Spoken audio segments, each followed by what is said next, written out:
Okay, again, we need to figure out what the third side of this triangle is. And so we need to do the Pythagorean theorem because this is the hypotenuse. This has to be C. So we're going to do a squared plus b squared equals c squared. Since these are a and b, it doesn't matter which one we put them in as. So 8 squared plus 12 squared is equal to c squared. 64 plus 144 equals c squared.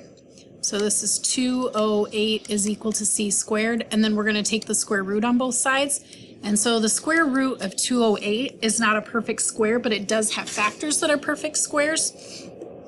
And so we get radical 16, radical 13, and so the square root of 16 is 4. So 4 radical 13 is what we're going to use for this length up here. So 4 radical 13. So now we can do our 6 trig functions. Let's label our triangle first. So here's theta, go directly across from theta, and there's your opposite. Directly across from the 90 is your hypotenuse, and the one that's left over is the adjacent. So we're going to do sine of theta, cosine of theta, and tangent of theta.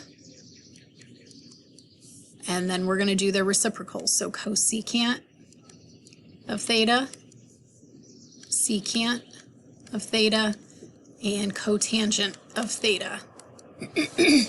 So again, sine, opposite over hypotenuse, so 12 over 4 radical 13. Now, if we ignore the radical sign here, 12 divided by 4 is a possibility. We can divide 12 by 4, so our answer should be 3 over radical 13. So sine of theta is 3 over radical 13. So cosine is adjacent over hypotenuse, so adjacent is 8 over 4 radical 13. And again, we can simplify the 8 over 4, so this would be 2 over radical 13. And tangent would be 12 over 8. It's opposite over adjacent, and so remember 12 over 8 reduces down to 3 over 2. You can divide both of these by 4.